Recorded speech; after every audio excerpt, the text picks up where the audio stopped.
Վերջին շրջանում քրեակատարողական հիմնարկներում դատապարտյալներին ծեծի ենթարկնելու ինչին պատասխան իրենք բողոքի ակցիա են իրականացրել, ներքնակներն էին վարվել, չէին ենթարկվել հատուկ ջոկատայինների հրահանգներին։ Այս աղմուկից հետո հիմա ներկա պահին զանգվում են շատ դատապարտյալների հարազատներ, ասում են մենք չգիտենք մեր հարազատները ուր են, չգիտենք որտեղ, որտեղ ըստ էության քրեակատարողական հիմնարկի ղեկավարությունը շատերին տարել է այլ քրեակատարողական հիմնարկներ կամ ԱԱԾ մեկուսարան, մարդիկ չգիտեն որտեղ են իրենց հարազատները այդ աղմուկից, այդ ծեծկռտուքից, այս քրեակատարողական հիմնարկում տիրող իրավիճակից հետո տեղափոխել, որևէ տեղեկություն չունեն, ուր են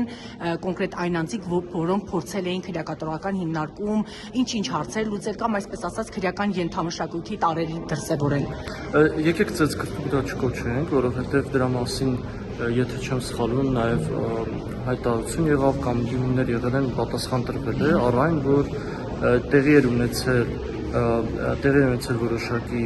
իրավիճակ քրեակատարողական հիմնարկում, երբ որ դատապարտյալներից մեկին անհրաժեշտ էր եղել տեղափոխել այլ քրեակատարողական հիմնարկ։ Որ դատապարտյալին, Գեղամ Բաղդասարյանին։ Եթե չեմ սխալվում, Դավիթ Մինասյանին։ Դավիթ Մինասյան։ Եվ քանի որ ինքը փորձել էր զոննայող է, ինքը ինչ որ աստիճանակարգություն ունի,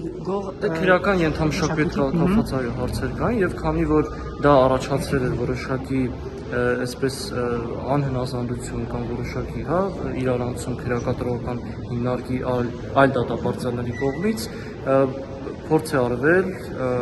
կանխել նման դրսևորումներ, այսինքն քրեակատարողական հիմնարկում պատշաճ մթնոլորտ իրավիճակ ստեղծելու համար, եւ այդ իսկ պատճառով ստիպված են եղել գործընկերները կիրառել որոշակի նաեւ հատուկ միջոցներ։ Հիմա դատապարտյալներն ասում են երգի հետ կապված, Դոլա Վարասկայի երգը թույլ չէին տալի երգին, դա էր պատճառը, որ սկսեցին այսպես մեր նկատմամբ վատ վարվել։ Այնտեղ եթե չեմ սխալվում, երգից բացի նաեւ որոշակի ինչ-որ բողոքներ են եղել եւ այլն։ Հիմա դրա հետ կապված կարող եմ ասել, որ զուգահեռ նաեւ այո ծառայական քննությունը իրականացվելու, բարձելու համար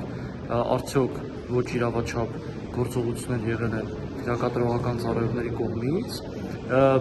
Դատապարտյալներից մեկի մասին որ նշեցի, տեղափոխում իրականացվել է, մյուսների մասով կան հարուցված քրեական գործեր եւ քրեական գործի շրջանակներում է արդեն եթե իրենք տեղափոխվել են այլտեղ, օրինակ հիմա չեմ կարող հստակ ասել, միգուցե